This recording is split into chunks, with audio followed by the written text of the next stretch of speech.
بادلوں کی جو گرج چمک ہوتی ہے اس کو رات کہا جاتا ہے۔ وہ بھی جب وہ لگتی ہیں تو بندے کو ایک دفعہ کے جوڑ کے رکھ دیتی ہیں کہ ہے کوئی صاحب تک۔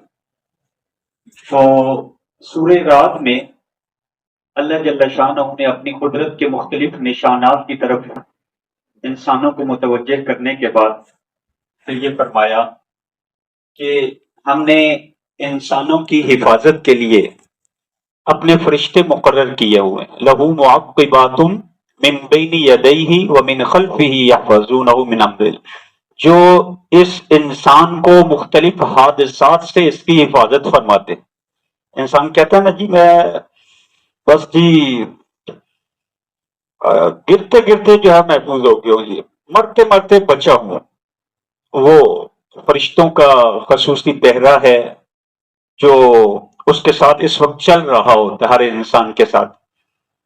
لیکن اس سے یہ بات نہ سمجھا گیا کہ اچھا جی جب فرشتوں نے حفاظت کرنی ہے تو میں جو کچھ مرضی کرتا پھروں۔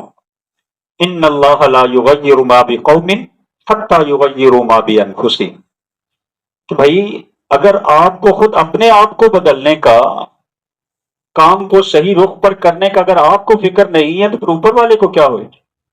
تو پھر کوئی نہ کوئی نافرمانی کی وجہ سے پکڑ آئے گی تو عذاب میں مبتلا ہو جاؤ گے۔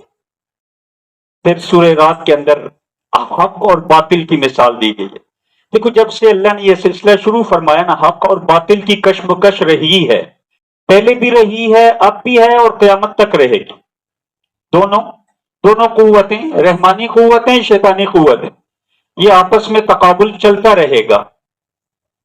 ہر دور کے لوگوں کو حکم دیا گیا کہ اپنے اپنے زمانوں کے اندر جو ہے وہ حق کے تقاضوں پر عمل کرتے ہو اپنی زندگی کو گزارو۔ اس کو مثال دی ہے اور یہ کہا کہ وقتی طور پر کبھی ایسا بھی ہوگا کہ باطل کا جو ریلا ہے، سیلاب ہے، اس میں حق دبتا ہوا محسوس ہوگا، تو کہا گھبرانا نہیں، پریشان نہیں ہونا، متاثر نہیں ہونا۔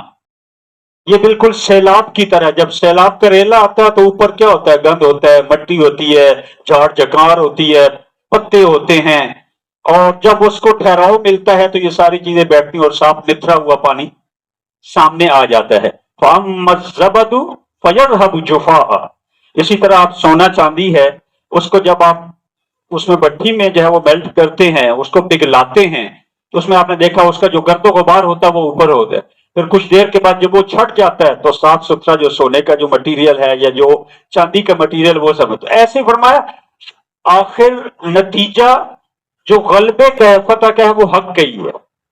اسی کے ساتھ پھر اہل ایمان کو عقل مند لوگوں کی نشانیاں بتائی گئی، جو آج کے رکوع کی ابھی جو ہے جس کی تلاوت، کہ عقل مند لوگ کون ہیں؟ انما یتذکر اولو الالباب، عقل مند لوگ ایک میرا اور آپ کا کرائیٹیریا ہے کہ بھئی یہ عقل مند ہے، ایک خالق کائنات نے کرائیٹیریا دیا ہے، وہ کیا ہے؟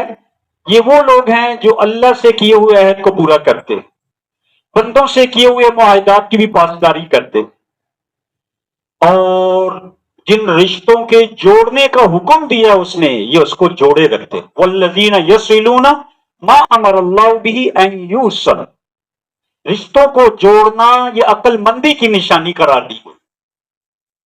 تو آپ اس کے برعکس سمجھ سکتے ہیں کیا چیز ہوگا۔ پھر ساتھ ساتھ یہ کہا گیا کہ عقل مند لوگ جو ہیں اللہ کی رضا کی خاطر صبر کر دیتے ہیں، برداشت کرتے ہیں، غصے کے گھونٹ کو، بدلے کے گھونٹ کو پی جاتے ہیں، ٹھیک ہے، والکاظمین الغیظ۔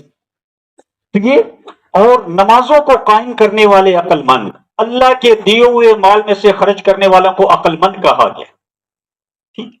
اور عقل مند ایک اور بہت اہم نشانی ہے، یہ آپ پڑھیے گا، کسی سے ترجمہ بھی پڑھ لیں تو آج کی رکوع کا بھی ابتدا تھا، تیسرا رکوع سورہ رات کا، تو اس میں آپ کو یہ عقل مندوں کی نشانیاں قرآن مجید نے بیان کی ہیں، صرف ترجمہ پڑھ۔ ایک یہ بھی ہے، وہ برائی کا جواب اچھائی سے دیتے، میں اینٹ کا جواب پتھر سے دوں گا، ہم کہتے ہیں نا، تو کہہ کے تو دیکھ دیکھ پھر میں کرتا کیا ہوں تیرے ساتھ، وہاں کیا کہہ رہا ہے؟ اچھا یار۔ تو یہ عقل مندوں کی نشانی قرار دی ہے کہ بھائی نہیں، ترکی پر ترکی نہیں، ہر جگہ نہیں ایسے معاملات چلتے۔ پھر